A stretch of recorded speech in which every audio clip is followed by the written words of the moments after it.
Welcome to the Sports Angle on PR Connections Radio, the voice of the media. I'm your host, Ian Riccelli. It's going to be a great episode, number 11 of this show, here being on the Voice of the Media Network. And on today's show, I have a special guest coming on. I've been watching your content. I really like what you're doing out there, and had to bring you on to Sports Angle on PR Connections Radio.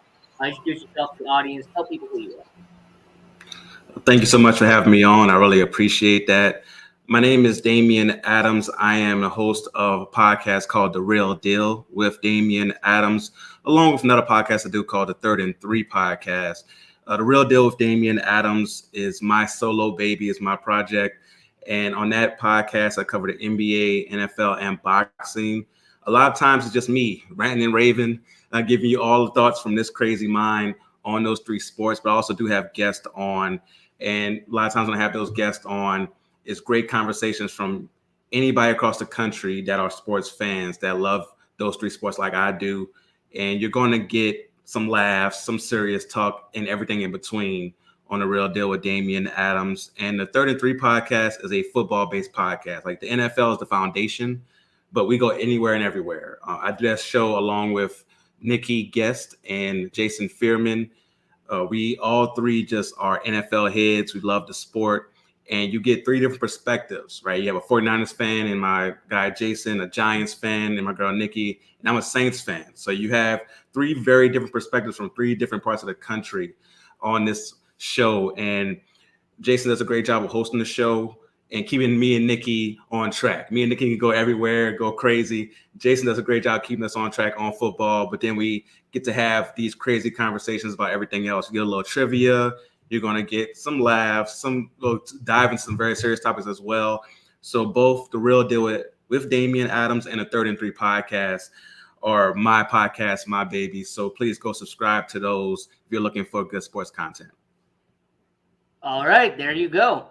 And since this show, the Sports Angle on PR Connections Radio, is based in Las Vegas, Nevada, it's the sports entertainment capital of the world, the sports betting capital of the world, the insert you name it capital of the world. It's here in Las Vegas, Nevada.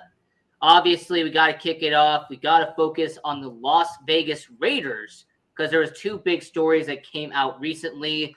The first big one was their workout with Colin Kaepernick. First time in a couple of years, he's finally gotten a workout with an NFL team. The last one was with the Seattle Seahawks a couple of years ago. And I will say that they said that it was a good workout. The Las Vegas Raiders, they weren't trying to be very vague with it, but they did like what they saw. So I have to ask you, and I'll ask all the audience who's watching around the world, when it comes to the Las Vegas Raiders being a backup quarterback, do you think that they would be willing to sign Colin Kaepernick? Yeah, I think they would be willing to sign him. You look at the history of the Raiders franchise, they've been one of those franchises that's been ahead of the curve when it comes to diversity, right? First black head coach. They had one of, if not one of the first minority people to be in the front office. Like they've been ahead of the curve when it comes to just making those decisions. And when you look at Colin Kaepernick, it's been so long. I can see where maybe his skills have deteriorated, and I can see how maybe the workout may not go well or didn't go well. But if it did go well, I can see them giving him a shot and having him as a backup. And it's also important that you have someone there that's established as the guy, right? Because if Colin Kaepernick got signed to Seattle, for example, Drew Lock isn't the guy. He's not somebody who Seattle fans are excited to have as the guy. So if you have Kaepernick there as a backup, as soon as Drew Lock has one of those bad games where he throws 2 or 3 interceptions, everybody's going to be calling for Colin Kaepernick. Derek Carr has established himself as the guy. You guys gave him a big contract. So you know Derek Carr's a starter. So if Kaepernick comes in, there's no threat there. So I think that's important for a team if they want to sign Colin Kaepernick to have a guy established as the guy, and Kaepernick could be there as the backup. And also the Raiders last year did use Marcus Mariota in some packages where they were able to use athleticism. If Kaepernick is still athletic enough to do that, I can see them using them in some packages here and there. So I wouldn't mind signing that off. And I've been saying this for the last 3 years, and I actually said this last week, actually when it was on to a similar topic. But when it comes to Colin Kaepernick, I said, if you give him a workout, give him a tryout, and see how he does. If he can still perform at an NFL level, if he still has the talent, then bring him in. But if he didn't, then you know what? You shake hands, you part ways, and it's done and over with. And based off of what we heard and based off of what we've seen from reports, I think him being in a Marcus Mariota type of role, as they've done the last 2 seasons with him, I think would be solid. Having him in hybrid plays, having being some kind of wildcat option. I did with Marcus Mariota last year. So when it comes to Colin Kaepernick, you also got to remember, you brought up a solid point. When it comes to the Oakland Raiders, Los Angeles Raiders, Las Vegas Raiders history, they've always kind of been the renegade. They've always been that one team that, they're willing to do something in order to make the team better. I mean, that's what Al Davis always did. And Mark Davis, he does a lot of very similar things to his dad. He also brought up the diversity. Tom Flores, Pro Football Hall of Fame coach, the first, I think, Latino coach to be in the Pro Football Hall of Fame. So when it comes to Tom Flores, they did great there. So I will say with the Las Vegas Raiders, I won't be surprised if they sign Colin Kaepernick. And if they do, I'm all for it. Yeah, no, I definitely agree with that 100%. And yeah, we're doing the Las Vegas Raiders conversation here on the Sports Angle on PR Connections Radio. The second biggest topic that came out of here in Las Vegas is because of David Njoku. Now, David Njoku, tight end, Cleveland Browns, they gave him a nice payday earlier this morning. Gave him 4 years, $56.7 million, made him a top 5 tight end in terms of pay. But now that leaves the Las Vegas Raiders in an awkward position because Darren Waller is one of the best tight ends we've seen the last 2 seasons. He's going to want to get paid soon. So I guess the question isn't when they're going to pay him, but the question is when it comes to Darren Waller, is he going to get paid top 5 tight end money? Is he going to get paid on the Mark Andrews, Travis Kelce, George Kittle? Is that where he's going to be put? I think he has to be put there eventually. Like if it's not this year, then it'll be next year. Eventually, he has to get that top 5 money because, like you described, he's one of the best tight ends in the league, and that offense depends on him heavily. Now you guys do have a new shiny weapon now in Davante Adams, so it won't all be on him. But the reason that Davante Adams, the acquisition, is going to be so important, is going to work so well, is that you have Darren Waller there. The weapons with Adams, Waller, Renfro, the fact that you guys have those amount of weapons is what's going to make Adams work so well. If you didn't have a Waller, then next thing you know, you have the double coverage on Adams. And he's not open. He's not making the impact that you want him to make. But because you have Darren Waller there, along with Renfro, of course, now that opens up Adams for one-on-one coverage. Or if he is double covered, now Waller and Renfro go crazy. So I think that Waller definitely deserves that money. If not this year, that's fine. But eventually he definitely has to get paid, and you're going to have to pay him a lot. So it's actually better to do it sooner than later because the sooner you do it, the better the contract's going to be later on. We all know how the NFL works. Every year, contracts go up and up and up. And next thing you know, that contract that you thought was crazy a few years ago is a bargain, right? Like happens every year. It's Dak Prescott's contract now. It doesn't look that crazy when you compare it to Patrick Mahomes' contract, right? Like it doesn't look as bad. So when you have that contract talk, it's better to do it sooner than later. And we're talking about the Las Vegas Raiders here on the Sports Angle on PR Connections Radio. We're here with Damian Adams from The Real Deal with Damian Adams. And when it comes to Darren Waller, I do agree that they should pay him sooner than later. $14 million, $15 million per year. But one thing that the Raiders, I believe, are now going to have that they didn't have in recent years is that they're going to have, 2 options. Kansas City, you had Tyreek Hill and you had Travis Kelce, and it was near impossible to guard both. If you double team Hill, Kelce was going to be open. If you double team Kelce, Hill was going to be open. And it's similar with San Francisco. I mean, you saw it last year because of how much of a hybrid Deebo Samuel was, that left George Kittle to kind of, pick up the mess. So I think having Darren Waller and having Davante Adams, who I think is one of the best wide receivers in the NFL today, having a top wide receiver and a top tight end is great for the Las Vegas Raiders. And since I also know that you're an over and under guy, and since, we are in the sportsbook capital of the world here in Las Vegas, I will say the Las Vegas Raiders, I've seen their over and under, and I have to ask you, and I got to ask the whole world that's watching this show, What do you think about the Raiders over and under? Do you think it's accurate? And more importantly, considering it's an odd situation, do you think that you're going to go with the over or are you going to go with the under? What you got? So what is the Raiders over under set at right now? I haven't done my NFL over unders yet. Right now, I believe it's at 9.5. Last time I checked, they're over and under with 9.5. 9.5. I do think that's a fair over under to have them set at, especially when you look at a division with Kansas City, with the LA Chargers, Denver coming now, Russell Wilson. It's a very tough division. So I can see why they're over under set at 9.5, especially coming off of last year. I'm gonna go over. I think the addition of Chandler Jones on the defensive end, that's getting overshadowed by Devontae Adams, but that's huge having Max Crosby and Chandler Jones. That defensive line is going to be crazy this year for the Raiders, along with that offense being more improved. So I'm going to go over on 9.5. I can see you guys getting 10 or 11 wins. Now, when it comes to Las Vegas and when it comes to the situation that's going on there, I will say that with the Raiders, the reason why I'm hesitant to go with the over is because of Josh McDaniels. Because Josh McDaniels being a new coach and having a new play style and the chemistry and the game planning, I've noticed when a new coach comes in, one of two things happens. Either they light up the entire league, they take over, they win a division, they are having the best streak in all of existence, or the first year is where they kind of work out all the kinks. There's going to be some roadblocks, some mistakes they're going to make, and then later on they fix them. So because of that, that's why I would take the under with the Las Vegas Raiders. I could see him going 8-9. I could see him doing something like that because you got to understand with it being a new coach and really a new coaching staff where they pretty much fired everybody from the John Gruden era. I say that I will take the under with the Las Vegas Raiders. Okay, I definitely can see your reasoning for that.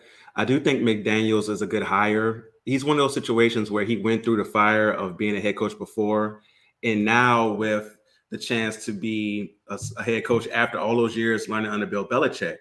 So he gets to learn from his mistakes he made at the first time, learn from Bill Belichick, and now coming back a second time. Very similar to my Saints. Dennis Allen, unfortunately for your Raiders, that he didn't work out too well when he was a coach there, but he got a chance to learn under Sean Payton for all these years, and now he's getting a second chance. So I believe that second chance after years of mulling over those mistakes that you made really gets you ready. So I think that McDaniels is going to have a good year, but I definitely can see your hesitation on the over for sure. And I know your Saints, they're an 8 when it comes to the over and under. They're exactly at 8. So what about you? I know you're a Saints fan, so we'll talk about them for a second before we get to the next topic. But what about them? You going to go with the over and under? I like the over a lot for the Saints. And it's not just a homer pick. When you look at the team, we went 5-2 last year before Jameis Winston got hurt. Our defense was phenomenal. It got better, right? We added Tyrann Mathieu. We added the safety from the Jets, Marcus May, who's very underrated because he played on the Jets. But he's very good.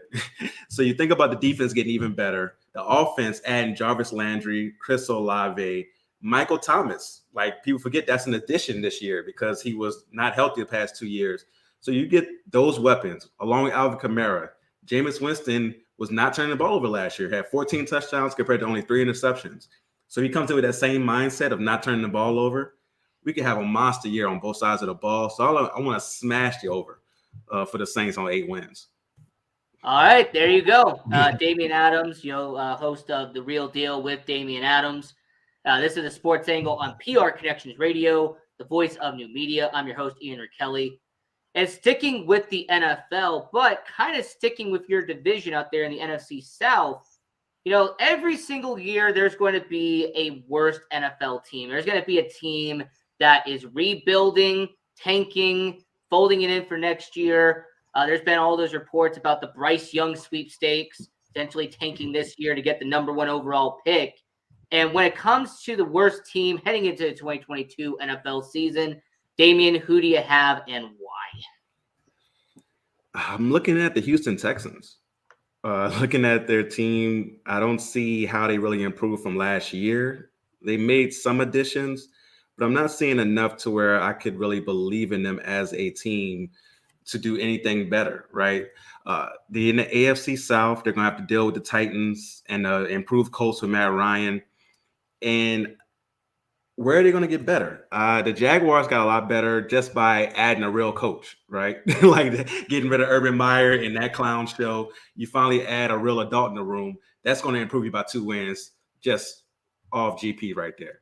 So when you think about that, they're going to have to deal with a better Jacksonville team, Titans who are better, the Colts who are better. Well, Titans not better from last year, but just better than the Texans. And I just don't see with Davis Mills at QB how they improve. It's going to be a rough year for Houston. Hopefully, they give Lovie Smith a real chance to succeed there a few years to build and get a winning squad. But I just don't see Houston being good at all. Now, normally I would say Houston, and there has been a few times this year that I really thought they were going to be the worst team in the NFL. But considering what this team did this offseason, it's clear and obvious that they are rebuilding. They don't have their superstar quarterback anymore. They kind of took away that defense, the strength in numbers. Well, that's disappeared this offseason. And shout out to all the people out there in the state of Washington. I got family up there, so don't get mad at me for this. But I do have the Seattle Seahawks having the worst record in the NFL. When you have Drew Lock, look, you know what? Drew Lock, I don't think that he's a terrible quarterback, but he's really not somebody that is a starter-ish in the NFL. I mean, when it comes to NFL quarterbacks, there are tiers and there are levels to being an NFL quarterback. And I think he's good enough to be in the NFL, but he is not a guy who I think is a week one starting quarterback if it was anybody but Seattle. So when it comes to the Seattle Seahawks, I don't like their future. And I'm going to say I won't be surprised if they have the number one pick and they end up getting Bryce Young from Alabama, who a lot of people are saying is going to be number one next year. Okay. Now I'm not mad at that pick at all. I can see Seattle definitely struggling this year. That division is tough too. LA, like it's gonna be tough there in the NFC West. So Seattle is a really good pick to be the worst team. And before we transition over onto the basketball side, there's one last topic in the football world, and it's on the college part. And there has been a report that has come out that University of Georgia, they're preparing to make Kirby Smart one of the highest paid coaches in college football. And he won a national championship. He did a lot of obligations for Georgia this past couple of years. But considering how much money Nick Saban gets, considering how much money the top coaches in college football get, do you think that Kirby Smart, they will make him, the $11 million, $10.5 million head coach? You see that being a possibility? I definitely do. Right. I grew up in SEC country. Football is everything down there. And if you have a team that's consistently winning, especially challenging Nick Saban in Alabama and bringing it to them, you're going to pay that coach. You want that coach to stay as long as possible. You're going to do whatever it takes to keep him around. So there's going to be the baseline money along with incentives that are going to make him the highest paid guy. I know we don't know exactly what Lincoln Riley's making at USC because it's a private institution, but I think that Kirby Smart's going to be right there with Lincoln Riley as far as the highest paid guys. Of course, Nick Saban, whenever someone else gets paid, he's just going to say, hey, really? I'm the greatest coach of all time. Give me my money. You can't have somebody else getting more than me. So it's going to continue to be guys getting more and more. But Kirby Smart's definitely earned it. I think that when you are competing with Alabama each and every year, in the SEC as well, and you look at the SEC, they're going to continue to get better and better. LSU probably going to be back in a couple of years to being good. They got rid of Ed Ogeron, brought in a coach that's not going to be doing the shenanigans that we heard that Coach O was doing. So when you have the SEC and you're dominating it, you got to pay that guy. So he definitely deserves to be one of the highest paid, if not the highest paid coach in college football. And there was this conversation that came up with college football, and I just want to briefly talk about this. Nick Saban, during his media press run, he called out a lot of people. He pretty much called out Deion Sanders. He called out Jimbo Fisher. I mean, there was a lot of, back and forth conversation, him pretty much moaning and groaning about the NIL deals. Even though his starting quarterback is already $1 million, which really doesn't make a lot of sense why he's complaining about it anyway. But when it comes to Nick Saban and listening to his comments, do you think that it is, jealousy, or do you think it's something else that's causing him to all of a sudden come out and, talk trash about Texas A&M, talk trash about Jackson State out of all universities. Like, what do you think the reason is? I think there is a little chess being played here, right? So the checkers of it is what you said, right? He just calling out these universities because for the first time in a long time, he didn't have the top recruiting class. And Texas A&M doesn't have the look of what you normally would think of this school getting the top recruiting class, right? It went 8-4 last year. Normally that school doesn't get the top recruiting class. So of course, there's probably some money being involved, but that's legal now. Like you can, it's all above board. You can have your local businesses if they want to chip in and help you get the top guy.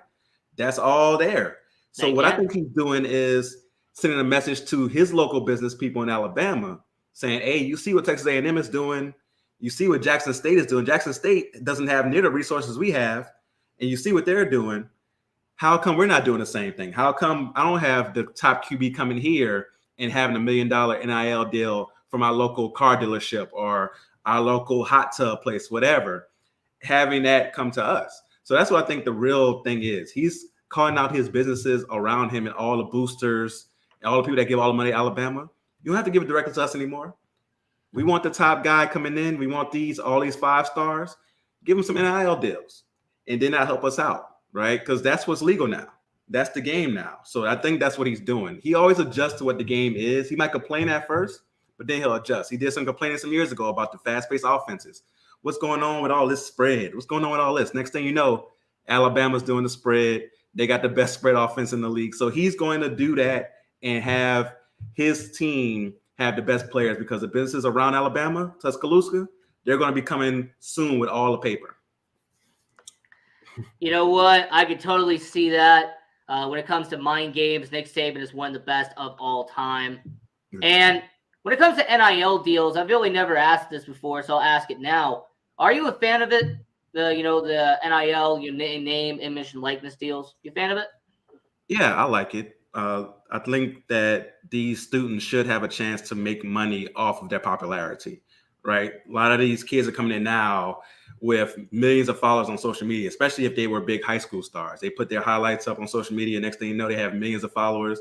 Like, for example, I'm a Pelicans fan. Zion came into Duke with 2 million followers already, right? So if he was at Duke when NIL was going on, imagine the money Zion would have made with NIL at Duke University. So I think that these students do deserve the chance to make money off their name, image, and likeness if the colleges aren't going to pay them.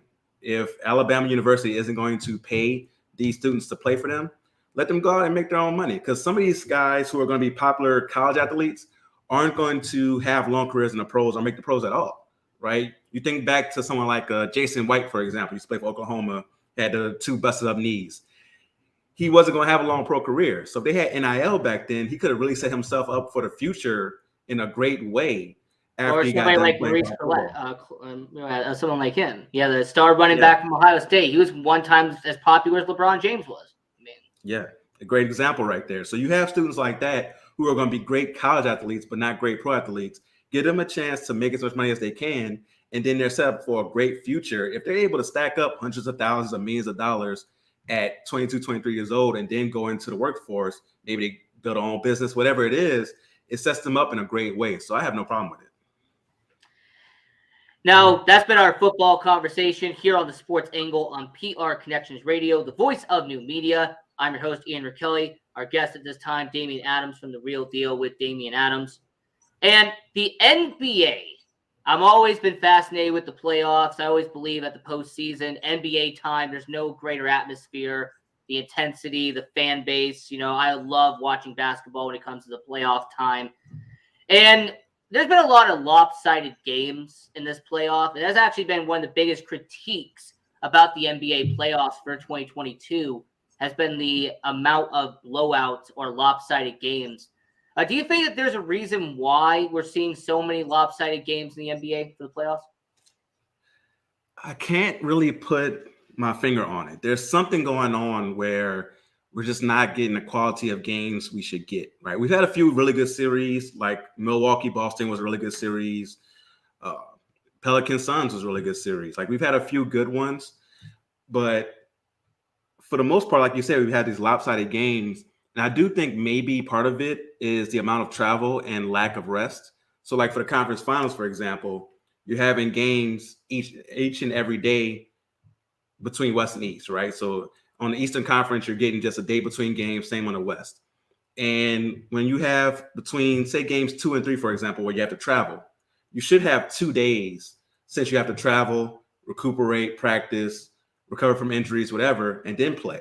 But no, you're not getting that time. You literally just, as soon as you play game 2, on the plane, going to the next stadium or next state, and then you're playing that same day. And it's like, whoa, this is really crazy, especially with the intensity of the playoffs. I think that we're seeing a wear down of these teams from the intensity of it. And then you'll see these games where a team will get down by 20 and they can't fight back because they're just so worn out. So I think that's a part of it, is just the amount of travel along with the lack of rest. And when it comes to the NBA playoffs, a lot of people have also talked about really the lack of upsets. I mean, outside of Dallas versus Phoenix, that's really the only upset I can think of really off the top of my head that was classified as an upset. Now, I've always made the argument that, if you have all top seeds in the NBA playoffs, that's not necessarily a bad thing. I believe if you want to have the best 4 teams in the NBA be in the conference finals, then that means that the 4 best teams are in the conference finals. But there are sections of the fan base that does believe that you do need upsets, you do need an underdog to root for. Where do you lie on that? Are you somebody that's for the underdog, or are you somebody who wants to really see the best teams at the end of the day?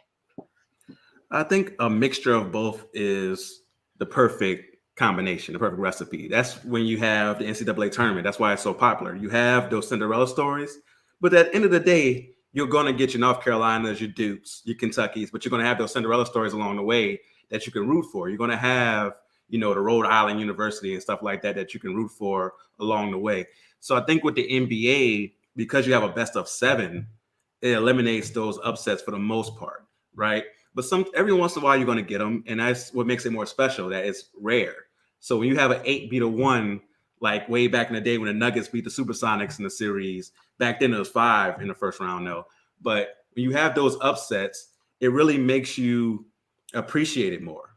And I think that's what really brings it. I think even when you have a close series, like I mentioned my Pelicans earlier, we played the Suns in the first round. We were the 8 seed, they were the 1, and we pushed them to 6 games. That was exciting just to have that fact that, oh my God, they might upset the Suns, really? Just that push alone makes it exciting. So I think it's a perfect mixture that you need, like an upset here or there, but eventually you want the best teams playing the NBA Finals. Now, we always have our social medias open. If you want to be in the chat, if you on Twitch, if you want to be part of the conversation, go right ahead. And someone mentioned about the Los Angeles Lakers, hiring Darvin Ham to be their new coach. They announced that earlier. And I want to know from you, because I have an opinion on it as well. But Darvin Ham officially the new head coach of the Los Angeles Lakers. Are you for it? Are you against it? What do you think about it? I love the move. I hate the nature in basketball, the culture to recycle coaches all the time. And I'm not against somebody getting a second chance or maybe even a third chance. But by the time that coach is to his 3rd team or 4th team, you know his story. You know what the movie is, right? You know how it's going to end at this point. You know exactly what's going to happen. Like a couple years ago, the Pelicans hired Stan Van Gundy. And I just hated the move so much because we saw him on 2 or 3 teams at that point already. We knew what the story was. He's going to come in, he's going to yell, he's going to try to establish defense, and then the team's going to get tired of him after 2-3 years. We already knew what the story was.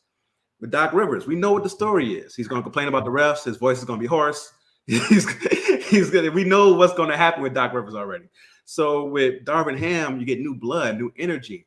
I was surprised that they hired a rookie head coach for such a veteran-laden team, because usually with those teams, you want a veteran coach that they respect, that they know has had success before. So I'm surprised they took that risk, but I'm glad they took that risk and gave Darvin Ham this chance, because you never know what could happen with a new head coach that's been under other great coaches, like with Willie Green, for example, for the Pelicans. He's come from the Monty Williams tree and been under other great coaches. So he's learned from them and now implemented that style along with his own style to the Pelicans, and now their future looks bright. So maybe the same thing happens with the Lakers. So we're talking about the NBA here on the Sports Angle at prconnectionsradio.com, the voice of new media. Now, I actually don't like the move because of one reason. It's not about Darvin Ham. It's more about the Lakers itself. Understanding the Lakers, understanding, what they are as a management, I'm actually really shocked he didn't go after a big name because they're the Lakers. They're the legacy. They are the blueprint. They are the prestige of the NBA, the most titles in NBA history. And when it comes to the Lakers, I've also noticed that when they have a rookie coach, his leash is a lot shorter than any other coach in the NBA. If he had gone to the Charlotte Hornets, which was actually been rumored that that's who he was going to go to if he wasn't hired, I think that actually would have been a better fit for him because of the fact that the Charlotte Hornets, there would have been a longer period to have him, actually build some success. What I'm fearful for is that if he doesn't, have this team be winning by year one, then halfway through year two, they're just going to yank him right out. They're not going to really give him the time to actually develop the team and actually build up the chemistry and the playbook and the strategy. They're not going to be able to do that because the Lakers organization is a legacy franchise and they want to win now. No, I definitely can see your reasoning for that and why you think that way, especially with the Lakers. And that's why I like the move, because it's the opposite of what they normally would do, right? And outside of winning that championship in the bubble, the last 10 years, what has the Lakers' success been, right? So I think it's time for them to move outside of what they normally do and do something different. And so that's why I like the move. Is that something different? You're bringing in new blood, new energy. And it's a guy who played in the league. So LeBron literally played against him. So it's somebody who they know and they respect. And he's going to bring in something new. He's going to bring in accountability on defensive end. Darvin Ham, that's what his steez in the NBA. He's going to be a defensive guy. He's going to dunk on you. He's going to be very intense. He's going to bring that to the Lakers. Now, can his roster implement his coaching style? That's the big question, right? Because he's going to want you to be very intense on defense, fly around the floor. I don't see these veterans flying around the floor and doing those things. So it's going to be tough for him to implement his coaching style the first year. But I think as they rebuild the roster in years to come, hopefully they give him that leash like you were talking about. If they give him that leeway and they rebuild the roster to his liking, I can see him being very successful. And for all my Canadian audience and for all the people who watch me for the hockey side of it, to pretty much give you a comparison, it's similar to the Montreal Canadiens. The Montreal Canadiens, they fire coaches so frequently because they are a legacy franchise. So, yeah, for all my Canadian audiences that watch, the Sports Angle on PR Connections Radio, first off, thank you for watching. But secondly, I just had to give you that comparison just so you would kind of understand what I'm saying there. Like, they're so similar to Montreal, just like the Lakers organization. They really don't have a long leash. So that's really been my one main concern. But I do see your point, and I understand what you're saying. It's a different move than what they normally do. And I think that the Lakers, if they do it properly, will end up being a good franchise. We just have to think they actually make the leeway. They actually trust what's going to happen. Yeah. So the NBA conversation here on the Sports Angle on PR Connections Radio. We're here with Damian Adams from The Real Deal with Damian Adams. I'm your host, Ian Rakelli. And the interesting situation going on in Portland right now is a conversation that I think we should really be talking about because there is a possibility of new ownership. The current ownership of the Portland Trailblazers, they're on the way out. Obviously, there's going to be billions of dollars that are going to be transferred over, hand over fist. But when it comes to the Portland Trailblazers, there is the discussion about if the team gets bought, will the new ownership relocate? Will they move out of Portland and try to go to a different media market, maybe go to a market that they've already been to in the NBA, but are good enough now to be back in the National Basketball Association? So I want to ask you before I give my angle on it, when it comes to the Portland Trailblazers from the new ownership perspective, do you think that they will try to relocate the team out of Portland, which is, let's be honest, a mid-market when it comes to the NBA? It's not one of the flashiest markets in the National Basketball League. Or do you think that the new ownership group will try to stay in Portland and will try to build off of the near 50-year legacy they have at this point? That's the main point right there. Near 50 years in that city. It's hard for me to see them moving that team out of Portland. Now, of course, we've been waiting for Seattle to get a team back there for years now. They definitely deserve one. And the support there will be absolutely crazy once they finally get a team there. But it shouldn't come from Portland. It should come via expansion. But to move the Portland Trailblazers with all the history there, you got a team that's made it to NBA Finals in the past, early 90s, make it to NBA Finals. And you have a team in Portland that was for a long time just playoffs at the playoffs at the playoffs, right? Even now during the Dame era, this is the first year they missed the playoffs in quite a while. So when you have a team that's been successful and the fan base has been there, you've never heard like, oh man, they're just not selling tickets in Portland. Like they've been selling tickets when they've been successful. So it's not a town. It's not like it's a place where the city is tired of the team being there. They're no longer excited about the team. Like for me, I always hate it when you hear the reports of, oh, the fans aren't supporting this team if the team's been bad, right? Like I can't ask Sacramento to support the Kings when they had made the playoffs since George W. Bush was in office. I can't really be mad at you for not going to the games. So you have to give us a good product to go to the games. So I think that the new ownership group should try to stay in Portland and give them a good product. That fan base loves the Trailblazers. Like they love Damian Lillard. They love that team. And I think that they just have to rebuild. Now, do I think they should probably keep Damian Lillard? Probably not. I think it's time for a full rebuild, and they should go ahead and do it. They already got rid of CJ McCollum. Thank you as a Pelicans fan. I appreciate it. But I think it's time for them to rebuild, but stay in Portland. That fan base, they'll go through a couple of bad years with you to get back to being a title contender for sure. And, I understand that whole situation, but the reason why I could see it happening is because of the fact that I don't think the new owner is going to have as much ties to Portland as the family that owns it is. Now, for anybody who doesn't know, Paul Allen, he owned the Portland Trailblazers and the Seattle Seahawks.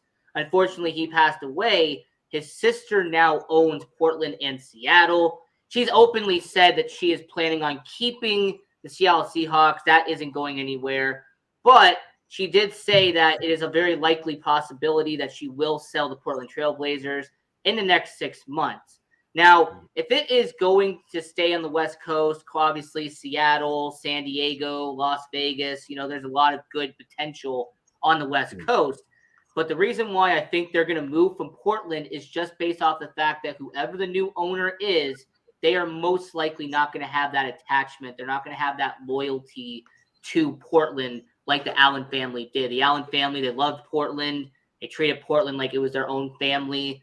So that's the main reason why I actually kind of disagree, and I think they will relocate just because of the fact that the new ownership group will most likely not have the same loyalty that the Allen family did. Oh, man. I can see where you're coming from. I just hope they don't get moved. Because, like I said, that fan base doesn't deserve to lose their team. They've been loyal. They've been supporting. If that team's good, they're there. If that team's just okay, they're there. Like, they're going to show up. So hopefully they don't move from Portland. And if I have to put on my tinfoil hat real quick, shout out to all my Canadians out there. But I would love to see a team in Vancouver again. The Vancouver, if everybody's ever watched Vancouver Canucks games, they're there every single game. They're some of the most passionate fans, whether you like them or not. They're some of the most passionate fans in sports. You had the Vancouver Grizzlies for a good amount of time. Then they relocated to Memphis. So I actually say if they want to move to Vancouver and take Portland and move them over there, I wouldn't be opposed to it because we really have been building up that Canadian market ever since the Toronto Raptors won that NBA Finals. Canada has been treating basketball with a lot of love lately. So I wouldn't be against it. Okay. Nah, Vancouver, I love those throwback jerseys. I have me a Mike Bibby one from back in the day. But they wouldn't be the Grizzlies, though. So it'll be, what would their name be? What would the colors be? That'd be very interesting to see if we get a team in Vancouver. But I do think a second chance with that fan base in Vancouver would be warranted. I just hopefully it doesn't come at Portland's, just at their fans' expense, So I just hopefully we get a team there eventually. Because we do have enough talent out there now with the way the NBA is blowing up to have more than 30 teams. So maybe we get to the point where we have 32, 33, 34 teams maybe. And that's when Vancouver can really get into the fold there. Well, speaking about adding teams, that's a great segue into the next segment here on the Sports Angle on PR Connections Radio. We're here with Damian Adams from The Real Deal with Damian Adams. NBA expansion, there has been the report that has come out recently that by 2024, the NBA is planning on expanding 2 more franchises into the NBA, adding a 31st and 32nd team, kind of, adding up to the NFL on that perspective. And the report that has come out is that Las Vegas, we're here in the sports entertainment capital of the world, Las Vegas, Nevada, and Seattle are the 2 cities that are the front runners to get the expansion cities in the NBA. So this is going to be a 2-part question. First off, do you like the idea of expansion in the NBA? And secondly, if it's not Seattle or Las Vegas, is there any other city that you think would be great for an expansion team in the NBA? Interesting. I do like the idea of expansion on the first part of your question, because right now I feel like the NBA is as talented as it's ever been, right? And you have so many teams that have a guy they can get behind as their superstar. So because of that, you can have more teams added and not think that these teams are just going to be terrible forever. Like, of course, expansion teams, it takes a while for them to get going and get gelling, but they can draft one guy out of college or one guy from overseas, and next thing you know, they take off. So I definitely think that the NBA is due for expansion. I definitely like Las Vegas and Seattle as the 2 teams. If there was another city, you mentioned Vancouver as one, that's a good one for sure that you can add into there. And I'm trying to think of maybe somewhere middle America. I feel like middle America kind of gets left out when it comes to these situations. We always think about the East Coast, West Coast, but middle America kind of gets left out when it comes to this. What about a Kansas City? What about a team like that, where a name like that, where they have the Kansas City Chiefs? We see how loyal they are to those Chiefs and how they come out. I think a Kansas City basketball team would do very well. You have a nice little rivalry right there with Memphis. I think that could be a good thing right there. So I think Kansas City would be a good location. Also, you already got enough teams in Florida. I was thinking about Jacksonville, but you already have enough teams there in Florida. Trying to think where else you could maybe put a team. But there's a lot of locations where I think fan bases, especially like college towns, like we saw this in Oklahoma City. A lot of people wouldn't have thought of Oklahoma City as a team, place where you can put an NBA team and be successful, but they love the Thunder. And even through this down period, they're still supporting them. So I think you think of like a big college town that doesn't have a team yet. That could be a place. Like, I'm struggling to think of it off the top of my head now, but a big college town where they don't have a team yet, and maybe you can see that success that OKC and the Thunder have had there. And, I do like the idea of NBA expansion. I actually think expansion in total with sports, I always think is a good idea. NFL, NHL, NBA, MLB, WNBA. I always think it's a good idea to expand the leagues. Mm-hmm. When it comes to like cities, Seattle and Las Vegas are the front runners. I'm a big supporter of Vancouver. But I actually think, kind of going back to the idea that the NBA had originally, which was trying to put them in as major big cities as possible. But you got to understand that New York and Illinois, they have, some of the biggest markets. They have some of the biggest, fan bases out there. So adding a second Chicago team, I mean, hey, there's two Chicago teams in Major League Baseball. You got to understand there's 2 LA teams out there, the Clippers and the Lakers. So having 2 Chicago teams or having 2 New York teams, I think that would be a solid idea because of the fact that the NBA would be adding to another major market. Let's also consider the fact that there's so many boroughs in New York that you kind of picking one of those 5 and having another team be there. I think that would be a solid move. Another one that I think is interesting is because of how passionate the fan base is in the NHL, and that's St. Louis, Missouri. I think St. Louis would be a perfect market for the NBA. You got to remember back then they had the Spirit of St. Louis, which unfortunately folded, but the 2 owners ended up making billions of dollars off a little deal they did with the NBA that made them a lot of money at the end. So when it comes to the NBA, I think adding it to a big market is actually what they probably will try to do. So regardless if it's Seattle, Las Vegas, Vancouver, St. Louis, or if they try to add a second Chicago team, something like that, I think that adding an expansion team would be great. Okay. Now, I definitely can see where you're coming from on that, especially with the big markets. My only fear is you don't want that second team just to be the little brother and not be represented well, right? With the Clippers, for a long time, they just were that team over there. I don't know who that team is over there wearing the red and blue, but it's all about the Lakers until eventually they became good, the Chris Paul, Blake Griffin era, into now what we have with Kawhi and Paul George. Chicago, I understand they do have two baseball teams, but they've had two baseball teams for a very long time. So both the White Sox and the Cubs have been able to establish their fan bases. Everyone in Chicago loves the Bulls. So I don't know if a second team comes in, will that team get any love? I don't see anybody leaving the Bulls to go and be with the new team in Chicago. New York already has Brooklyn, and Brooklyn is still trying to establish themselves apart from the Knicks. Even though Brooklyn's way better than the Knicks, and the Knicks haven't been consistently good for a long time, they have such a stranglehold on the fans of New York. It's hard to establish Brooklyn as that brand. So I think adding a second team to a market like that is kind of tough. But I do like the Kansas City idea, or the St. Louis idea, excuse me. Having a team in St. Louis, St. Louis Rams were supported there when they were good. During the Kurt Warner, Marshall Faulk, greatest show on turf era, that team was supported very, very well until they started being bad. So for me, if you put a good team in St. Louis, I think that team could be really, really supported well and do really well. So I like that idea a lot. And before we, move on to the next topic, I know you're a New Orleans guy, and when it comes to Zion Williamson, you talked about him earlier in the show. So I want to ask you this: there's been, reports who've come out the last, couple of months. What's New Orleans going to do with Zion Williamson?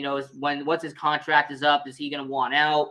There's all these, back and forth conversations. But for somebody who really follows the team and someone who's really, knows what's going on there, when it comes to Zion Williamson, first off, do you think that he wants to be in New Orleans at this point? Do you think that, mentally he really wants to be there? I think he does. And I think that because of the way the NBA contracts are set up, that's pretty much his only option at first, is to want to be there.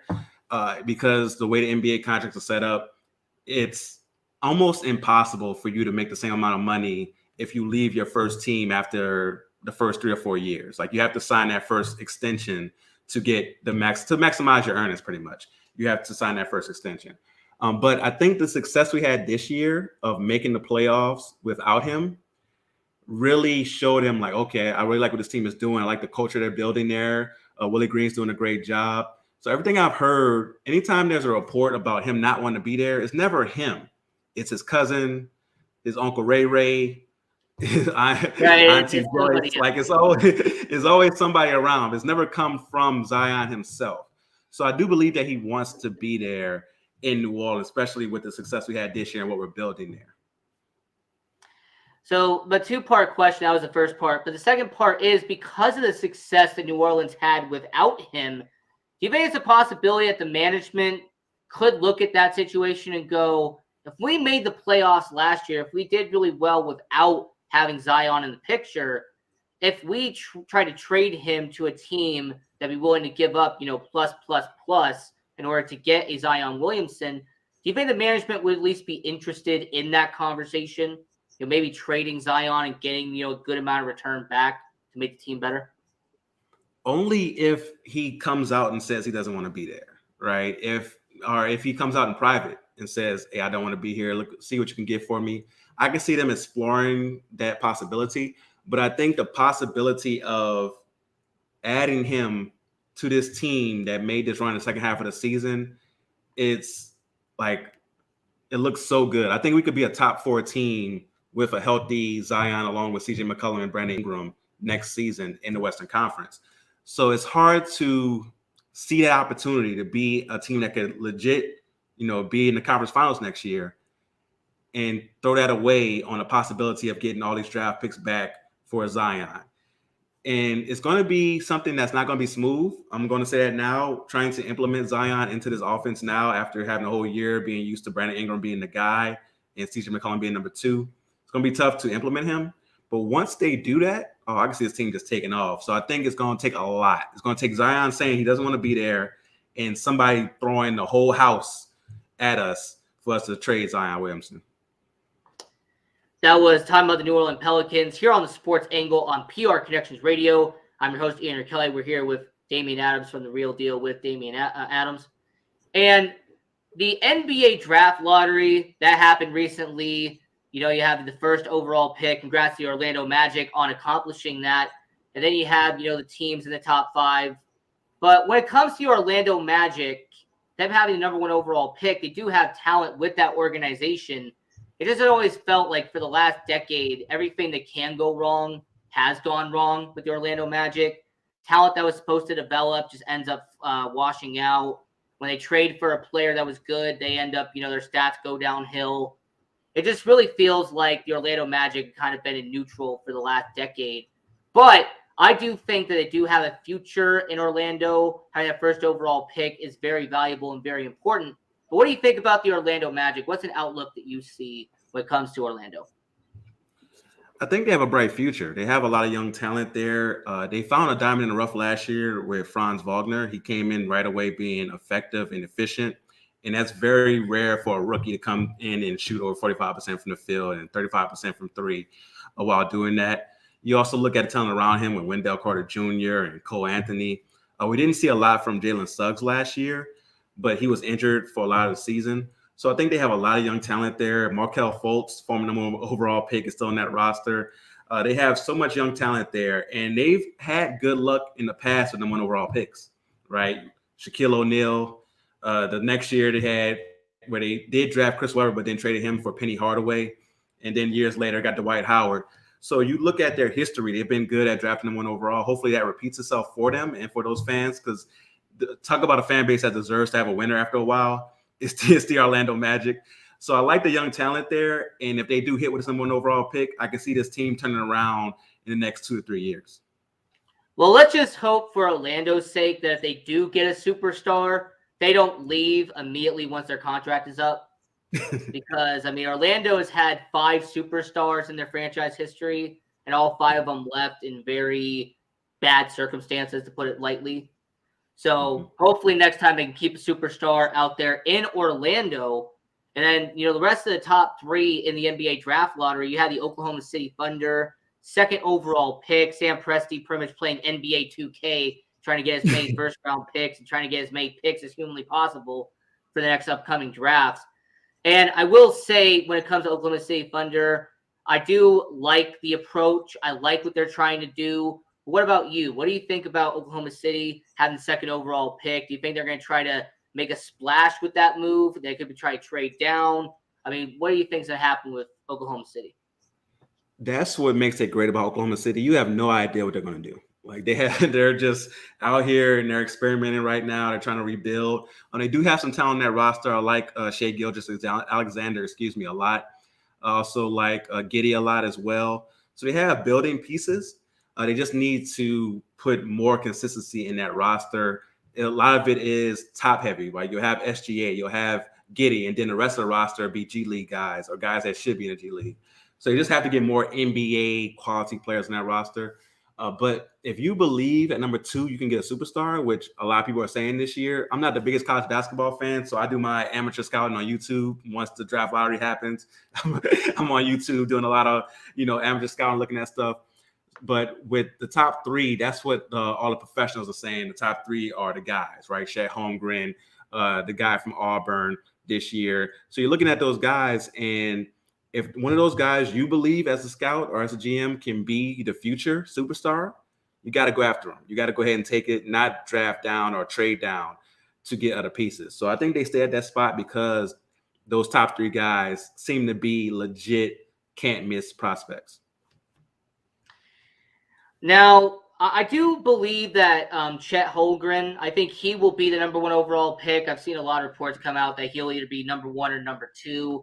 I like Jabari Smith out of Auburn. I think he's going to be a solid big man in the NBA. And then Keegan Murray from Iowa. It's really going to be dominated by big men really in the first 5 picks. And speaking of that 3rd overall pick, you have the Houston Rockets.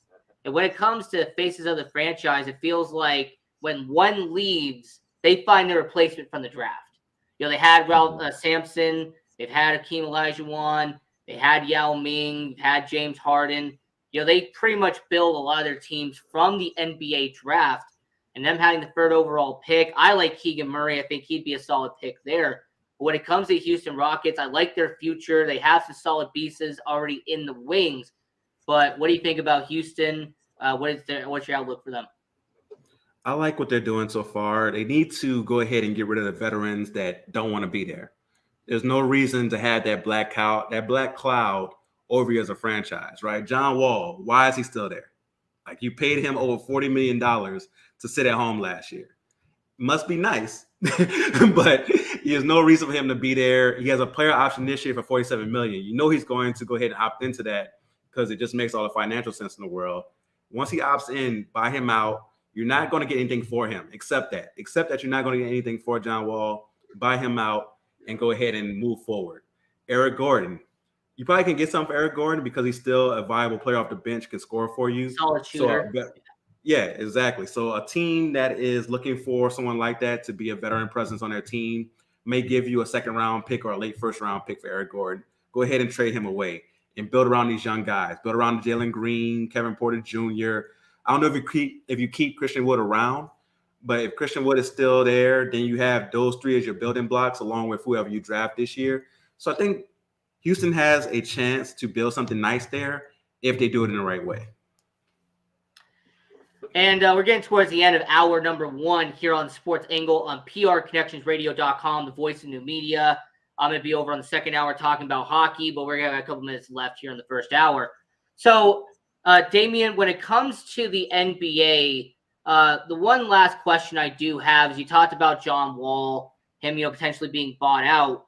And another point guard who was great in his prime, one of the best point guards in the NBA at one point, that a lot of people have been talking about, maybe trading him, maybe buying him out, maybe trying to get him, to, get out of the contract they currently have him is in Los Angeles, and that is Russell Westbrook.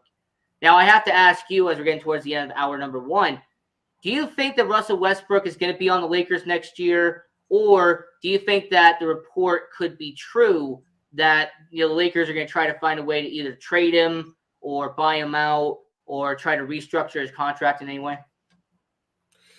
It's going to be tough because he has a player option as well, and his is for, I believe, around that same amount as John Wall, like $47 million. So no one in their right mind is turning that down, especially after a down season. Like, he's not going to find that money on the open market. So he's going to opt into that player option.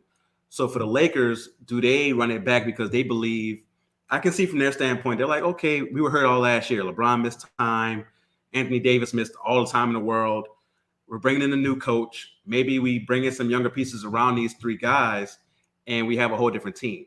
So I think they're going to try to run it back and make moves around him by getting rid of other veterans. I can see Carmelo being left out, or Dwight Howard and some of those other guys being left to the side, and bringing back those big three and trying it again with Darvin Ham as head coach to see how it goes.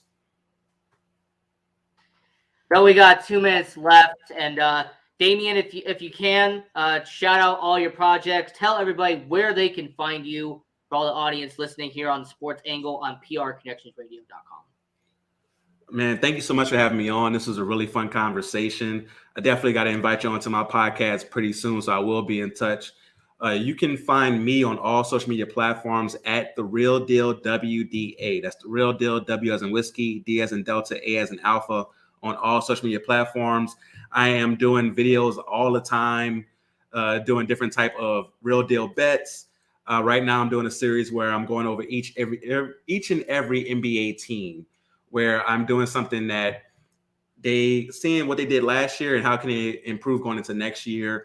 So I think people will enjoy that. So you can follow me on social media for that. If you want to just check out my podcast, it's called The Real Deal with Damian Adams. And I do another podcast called the 3rd and 3 podcast. So both of those podcasts are available wherever you listen to podcasts. Please check those out. And thank you again, man, for having me on. And of course, anytime, we'll definitely have to get in touch with doing your show there. So yeah, thanks for Damian Adams for coming on the show. I definitely appreciate that. So with hour number 2, we're going to be getting into the NHL side of it. So definitely stay tuned for that for all my Canadian viewers out there.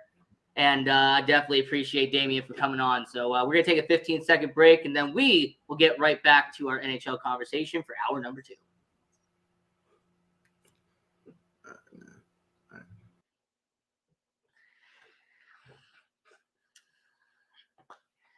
And welcome back to the Sports Angle on PRConnectionsRadio.com, the voice of new media. I'm your host, Ian Rickelli. This is going to be our number 2 of the episode 11. And it's going to have some great dialogue here on this show. The NHL playoffs is in full form. You have the semifinals right now. Colorado, they beat the St. Louis Blues 4-2. So you're going to have the Colorado Avalanche taking on the Edmonton Oilers in the Western Conference Finals. We'll break that down here on tonight's show. You also have the New York Rangers, Carolina Hurricanes. They're going to be going into a Game 7. So you are going to have some interesting dialogue here on the Sports Angle on PR Connections Radio. So the most recent game that just ended was the Colorado Avalanche, St. Louis Blues, Game 6. And that was in Colorado. There was a lot of great back and forth. Now, I will say about Colorado, they lit up the lamp sheet in the last half hour. I mean, the St. Louis Blues, they did well. They were leading heading into the third period.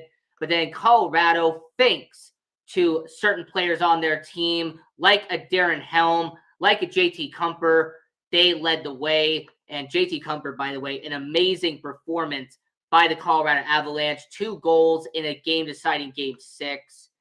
So you have Edmonton and you have Colorado. And when you really break down these two teams, I think it's going to be clear and obvious who's going to win the Western Conference Finals. I think that if you've been really paying attention lately to the Western Conference, there's a team that's riding a lot of momentum right now, and that is the Edmonton Oilers. I mean, you have one of the best hockey players in the world in Connor McDavid. I mean, Connor McDavid, he has been electrifying. He has been lighting up the lamppost out there in Edmonton. You got Leon Draisaitl, the Robin, the sidekick of the Edmonton Oilers. He has done a fantastic job out there in Edmonton. Zach Hyman, he has been a solid number 3. And do not forget about Evander Kane, because Evander Kane has been one of the best off-season acquisitions that the NHL has had. I mean, really, to go from San Jose, get picked up by Edmonton, he has provided a lot of value for the Edmonton Oilers franchise. And when you go down the order and when you really look at Edmonton as a whole, their goaltending, having a veteran in Mike Smith. I mean, I'll say this. I had a lot of bashing towards Mike Smith in the beginning of the postseason. I really did not think that Mike Smith was going to be able to carry the Edmonton Oilers to the Stanley Cup Western Conference Finals, but sure enough, he has been doing that. He's had hard-fought battles in the NHL. So you have Edmonton, a team that has been building, a team that has a solid goalie, a team that has been able to get a job done. The defensive side, you have veterans. You have Duncan Keith, who's a multi-time Stanley Cup champion with the Chicago Blackhawks. You have Brett Kulak, who was with the Montreal Canadiens last year in the Stanley Cup Finals. You had Cody Ceci, who has been a guy who's been in the NHL for a long time. You had Tyson Barrie, who's been in the NHL for a long time. The Edmonton Oilers organization has been built off of veteran leadership on the back end. They have a lot of guys who have been in the NHL for a decade. You know, they've been around the block. They know how to get the job done in the NHL. And that's what I like about Edmonton. They have a lot of young but veteran leadership out there on the Edmonton side. In Alberta, on the defensive measurement. On the offensive side, I already mentioned Draisaitl, McDavid, Kane, Hyman. But Ryan Nugent-Hopkins, he has been providing value. You're going to keep noticing this. Yamamoto has been offering quality. When it comes to guys like Derek Ryan, a veteran on the back end, he has been providing quality minutes. Understand that when it comes to the Edmonton Oilers, that is what the majority of their team has been doing in the Stanley Cup playoffs. They have been providing quality minutes and quality shots in the Stanley Cup playoffs. So I will say, understanding the Edmonton Oilers, I like their depth. I do say that when it comes to depth, I actually would take Edmonton over Colorado. What Colorado has that Edmonton doesn't is that they have a better back end. In fact, they have probably the best defense when it comes to the NHL. You have veterans, sure, and Eric and Jack Johnson, but you have Josh Manson. They acquired him at the trade deadline from Anaheim. He has been one of the best acquisitions that they have made. You have the two young rising stars and the two future core on defense with Bowen Byram and Cale Makar. And then you have Devin Tays, who for the last 4 seasons has been sneakily one of the top 10 defensemen in the NHL today. Now, when it comes to goaltending, you have Darcy Kuemper and you have Mike Smith. Well, Darcy Kuemper and Mike Smith are actually more equal than you think. Both of them started out in Arizona. Unfortunately, they had to be in Arizona. But I think those bruises and those scrapes and those long, hard lessons from being with the Arizona Coyotes have made Darcy Kuemper and Mike Smith valuable in the NHL playoffs. Understand that Darcy Kuemper and Mike Smith have made valuable plays when they've had to. They have made quality stops when they need their job to do it. Understand that when it comes to the NHL, sometimes it's not about having the best goalie. Sometimes it's not about having the flashiest goalie. It is about having a goalie who can make the right amount of stops and be there in clutch situations when it comes to the Stanley Cup playoffs. So I will say to you, and I'll say to all people watching around the world, having Edmonton and having Colorado, I am going to take Edmonton in this series because of the fact that I like their depth. I think their goalie is solid. They have solid veteran leadership on the back end, and you have the best hockey player in the world in Connor McDavid on your roster, and that is a huge advantage for Edmonton. Now, on the Eastern Conference side, you do have Carolina. They are leading New York Rangers. New York is going to have to win Game 6 and then win Game 7 to meet up with Tampa Bay, who has already clinched. Now, regardless of who wins this series, I'm going to be brutally honest with you. Okay?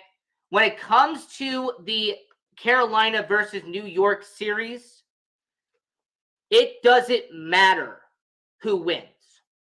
It doesn't matter who ends up winning between Carolina and New York. One of these teams is going to be eliminated in the semifinals, and then one of these teams is going to be eliminated in the Eastern Conference Finals. There is no way that Carolina and or New York is going to get past the back-to-back Stanley Cup champions, the future dynasty of the NHL. I have said this for months, and in fact, I said this in the preseason. I have the Tampa Bay Lightning losing in the Stanley Cup Finals. I have Tampa Bay making it to the Stanley Cup 3 years in a row because they are by far the best team in the East. And when you have watched the Eastern Conference playoffs, it has been no secret that Tampa Bay has been one of the strongest organizations in the NHL. It has been no lie that the Tampa Bay Lightning have the best postseason goalie in Andre Vasilevsky.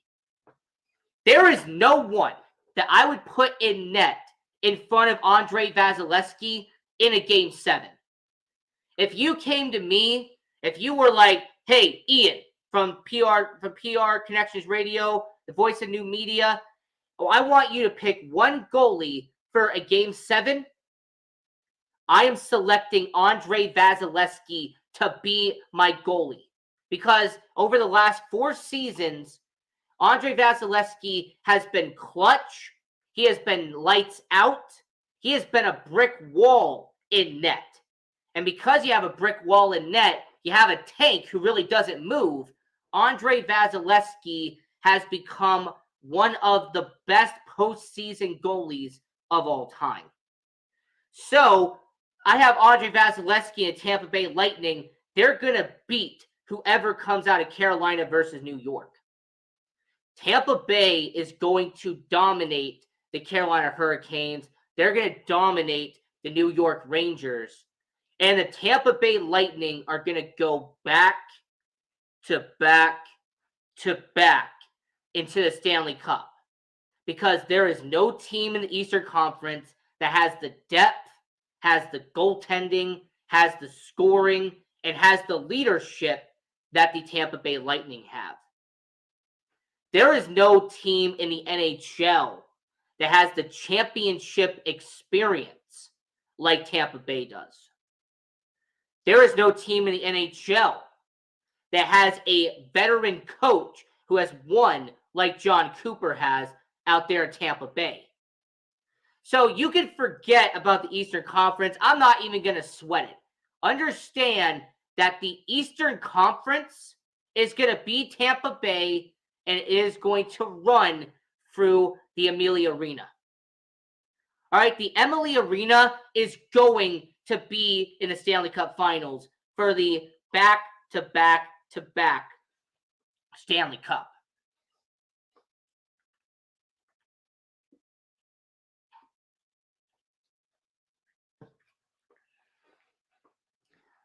As we're talking about the NHL playoffs here on the Sports Angle on PR Connections Radio, the voice of new media, I'm your host, Ian Rakelli. Now, getting into the rest of the NHL, there has been some interesting conversations about the Boston Bruins. That Boston Bruins superstar Brad Marchand is going to miss the start of the 2022-2023 NHL season due to hip surgery. Understand that Brad Marchand is going to miss most likely the first month of the 2022 NHL season due to a hip surgery. Now, for people that are in Boston, people who are Bruins fans, that's going to be unfortunate for you. For anybody who's outside of Boston, this is your reaction to hearing that Brad Marchand is not going to start at the beginning of the season. He's not going to injure my superstar this time. Man, I am not going to have Brad Marchand skew foot one of my players. Understand that Brad Marchand has been one of the dirtiest players in the NHL for the last 8 years. Brad Marchand, Tom Wilson, Nazem Kadri, Ryan Reeves, those are some of the dirtiest players in the NHL. And the fact that he's going to miss the first month of the season with a hip surgery, the Boston Bruins are going to miss him, but the rest of the NHL is not. As we're talking about the NHL playoffs and the other breaking news coming out of the NHL world, here on the Sports Angle on PR Connections Radio, the voice of new media, we're going to go over to Vancouver because there was some breaking news that came out of the Vancouver Canucks organization. As a matter of fact, it was a big deal for them. It was about the fact that Brock Besser, unfortunately, his dad, Duke, passed away at the age of 61. So I will say my condolences to the Brock Besser family. Duke Besser, he actually has been one of the biggest influences in Brock Besser's life. So I will say condolences to the Brock Besser family. Unfortunate what happens there. So that was kind of a sad story in the NHL about the fact that Brock Besser, his son, his dad, Duke Besser, unfortunately passed away.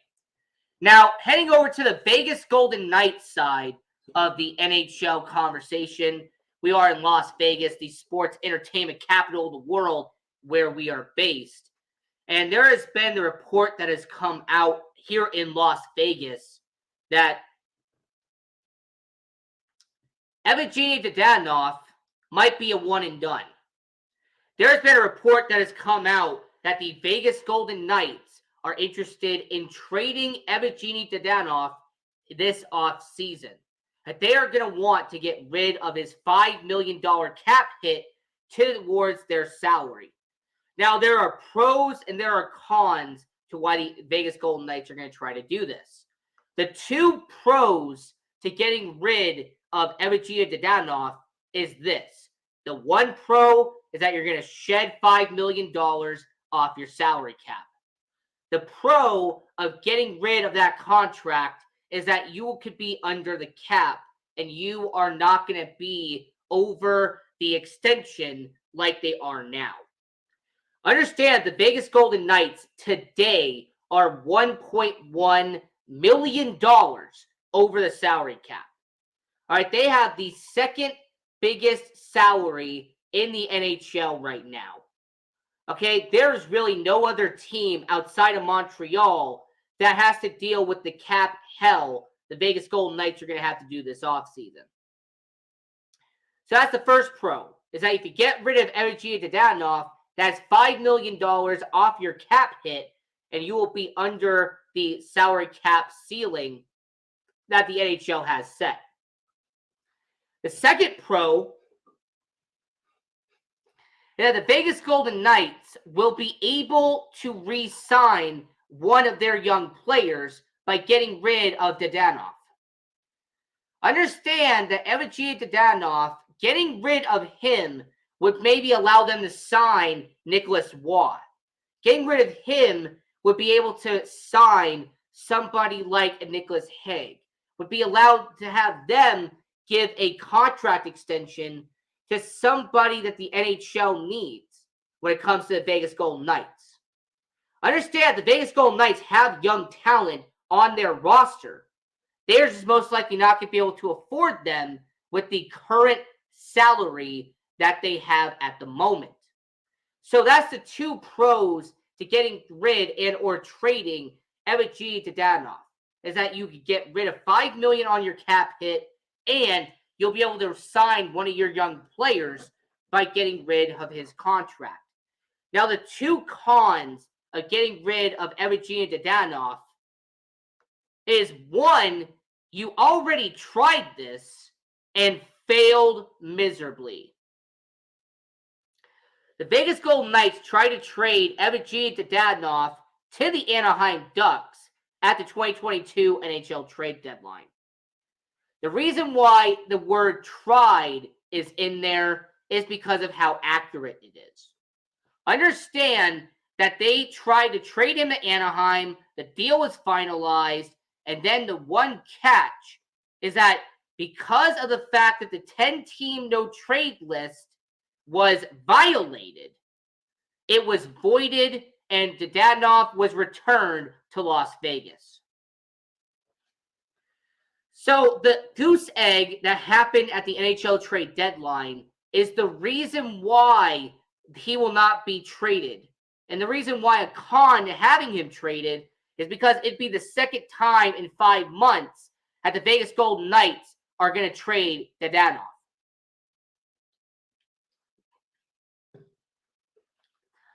The second con is how great he played in the last 15 games.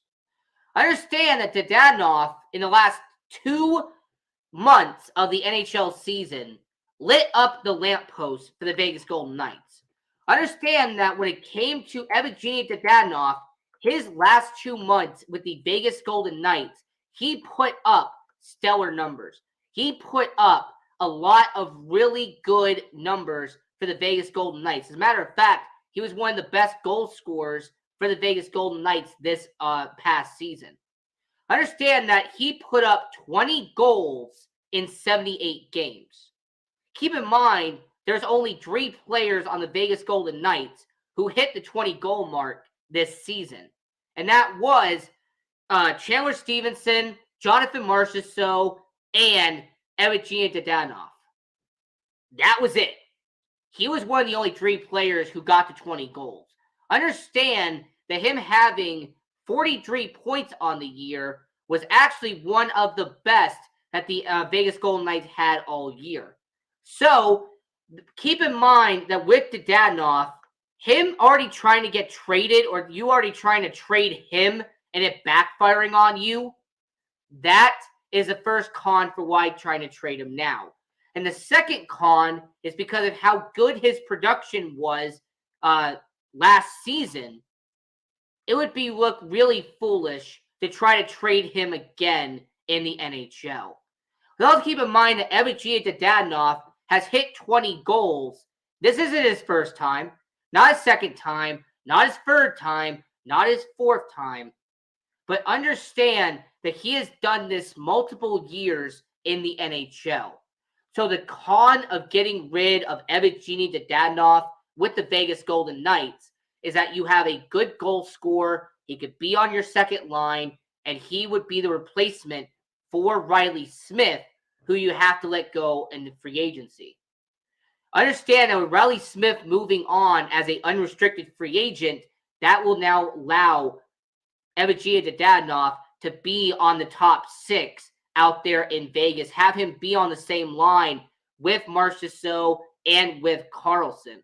Because that first line is going to be Pacioretty, Eichel, and Stone. That's already been well established that that's going to be your top line. Pacioretty, Eichel, and Stone. Now, yes, it would be great to bring back Riley Smith, but you're probably going to have to get rid of one or two players to make the cap situation work. So regardless if it's Dadonov or if it is Smith, you're going to have them be on the second line with the anchor of a contract, which is William Karlsson, and your best goal scorer in Jonathan Marchessault. So the Vegas Golden Knights, there is going to be this really interesting situation. So you do agree to not trade him, but is he worth getting rid of several young players? The answer is no. I actually do believe that the Vegas Golden Knights are going to trade somebody. I just don't think it's going to be Dadonov. I really believe that the Vegas Golden Knights, they could get rid of a William Karlsson. Maybe they'll get rid of Keegan Kolesar. Maybe get rid of a Riley Smith. I could see this organization going down that road and getting rid of some of those players. Getting rid of a Dylan Coghlan, who's going to be a free agent, 24 years old. One of the worst plus-minus the Vegas Golden Knights have every single year when it comes to defense. I've said this on my show, and I'll say this on the show again. I confidently say that the Vegas Golden Knights, they're not going to make any big moves. Instead, they're going to make smaller moves that will impact the team. Getting rid of William Karlsson, yes, from a fan base perspective, Vegas loves William Karlsson. All right, his first 2 seasons made him a legend here in Vegas. Him scoring 78 goals pretty much in his first 2 seasons solidified him as one of the best goal scorers in the Vegas Golden Knights history. However, you can't deny that William Karlsson in his 12 goals last year is not worth the $5.9 million they're going to pay him until 2027. So, because of that fact, and because of the fact that when it came to William Karlsson, him having less goals every single year, that makes him an availability. As a matter of fact, I'm going to say to you that when it comes to the Vegas Golden Knights, I would rather keep the Dadonov, move Chandler Stevenson back to his actual position, and have your top 6 be Pacioretty, Eichel, and Stone, followed by Marchessault, Stevenson, and Dadonov. I actually believe that if you have Karlsson gone and you unfortunately have Riley Smith join someplace else, that is $10.9 million you don't have to talk about anymore. You're going to have your best goal scorer in Jonathan Marchessault. You're going to have your best puck handler in Chandler Stevenson. And you're going to have one of the most consistent 20-goal scorers in Evgeny Dadonov on your second line. This is going to be my angle. It's going to be controversial here in Las Vegas. And there's going to be some people who are pure loyalists to the Misfits. They want the Misfits to stay here for the rest of their careers. You're going to hate me for this. But I would rather buy out William Karlsson, let Riley Smith walk, and have a second line consist of Chandler Stevenson, Jonathan Marchessault, and Evgeny Dadonov. I would rather have a top six where my second line is a 20-goal scorer, 20-goal scorer, and a 30-goal scorer. Now, I want all people in the chat down below if you agree or disagree with me, and that's fine if you do. But I think long-term, the Vegas Golden Knights should move on from the misfit line, move along from the KSM line, and have it be your best goal scorer in Marchessault, your best puck handler in Stevenson, and your most consistent goal scorer in Dadonov be on your top six. I like Karlsson. I love Riley Smith in Vegas Golden Knights. He was one of my favorite players when he got here, but business is business. I will understand if the Vegas Golden Knights part ways and let Riley Smith go to Detroit. I will understand if the Vegas Golden Knights, go their separate ways and he joins the New York Rangers. I will be okay with that because you got to understand at the end of the day, it is a business. And because it is a business, you're not going to have emotions be at 100% all the time. So that's my declaration with the Vegas Golden Knights, is that I would rather have a great second line with a 30-goal scorer, a 20-goal scorer, and a 20-goal scorer versus having the sixth year in a row of a line that consists of a 30-goal scorer, a solid puck handler, and a guy who has gone downhill every single season. Hey, look, it's harsh. I'm just being honest. I would rather take consistency over I'd rather take consistency over passion. I would rather take three guys who can help us win a championship versus loyalty. That's just me.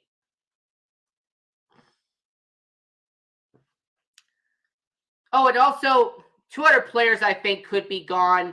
I did say Keegan Kolesar, mainly because they already have a guy who could be like Keegan Kolesar. In the AHL, they have this guy named Jermaine Luen, and he is a monster. Like, I've seen the Henderson Silver Knights in person. I've gone down to the Dollar Loan Center. It's a phenomenal arena out there in Henderson. I've even been to the Lifeguard Arena on Water Street. Phenomenal. Jermaine Luen is this 6'5", 250-pound beast that they have in the AHL. He likes to get his hands dirty. He crashes people into the boards. He scores the occasional goal. If I'm the Vegas Golden Knights, I actually would move on from Keegan Kolesar, and I would bring in Jermaine Luen to be his replacement on the bottom six. So I would get rid of Keegan Kolesar. I would get rid of William Karlsson. I would move on from Riley Smith, as much as it pains me as a Vegas Golden Knights fan. And I would move on from Laurent Brisebois and Dylan Coghlan. Because Brisebois was brought in as a backup and then has been replaced by a better backup in Logan Thompson out here in Vegas. Dylan Coghlan is just been a team with too many young defensemen. And when you have too many young defensemen on an organization, one of them is inevitably going to get dropped. And because one of them is going to get dropped, I say that having Dylan Coghlan, who's only making $760,000, I see him being that guy. So, as we're getting towards the end of the show here on the Sports Angle on PR Connections Radio, I'm your host, Ian Rickelli. I want to give a shout out to the WNBA. I want to talk about the Las Vegas Aces and how incredible their run has been. Right now, the Las Vegas Aces have the best record in the WNBA. They have won 5 straight games. They're 7-1 on the year. To me, Wilson is one of the best basketball players in the world. She's definitely been a spotlight for the Las Vegas Aces. And some great news for all the people watching around the world. the Vegas sports capital of the world, the Sports Angle on PR Connections Radio. We are going to be at the Las Vegas Aces game on Tuesday, 7 p.m. You're going to have the Connecticut Sun taking on the Las Vegas Aces. That's going to be on 7 o'clock Pacific, 10 p.m. Eastern. Your host, Ian Rickelli, the Sports Angle. We are going to be at that game, and it's going to be a great experience. I actually think that it is going to be an amazing situation.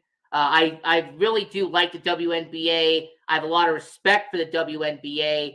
So going to the Las Vegas Aces on Tuesday night, May 31st against Connecticut, the 7-1 Las Vegas Aces are going to try to win 6 in a row, and the Sports Angle is going to be there. We're going to be able to watch that game. Now, I want to give a quick shout out to all the shows on prconnectionsradio.com. Shows like We Got the Power, Voices of Humanity, Defenders of Finance. There are so many great shows here on the PR Connections Radio. And I will say, I got a lot of respect for all the people watching around the world. And for Damian Adams, thank you for coming on the show. Go watch all his content, The Real Deal with Damian Adams. And go watch the first hour of this show where I had him come on, talk about football, talk about basketball. It was an incredible show, amazing dialogue with him. So go check that out, and go check out his show that he has, The Real Deal with Damian Adams. So this is the Sports Angle on PR Connections Radio, the voice of new media. Follow us on all social medias at PR Connections Radio and at Sports Angle on PR. Once again, that is at PR Connections Radio and at Sports Angle on PR. Follow your host, Ian Rickelli, at Ian Rickelli 18. I have it right here. So if you want to just click on that right there, it'll actually take you over to my social media. So just go at Ian Rickelli 18 and you will find all my social media links. We are on Facebook, YouTube, Instagram, Twitter, TikTok, Snapchat. We're on it all here on the Sports Angle on PR Connections Radio. And until next time, this was episode 11 of the Sports Angle on prconnectionsradio.com, the voice of new media. We're going to have a great episode lined up for you next week. That will be episode 12. But until then, this has been a great episode. We will see you next time. Have a fantastic weekend. Have a great Memorial Day weekend. Go have an amazing time with your friends and family. And until next time, have a good one.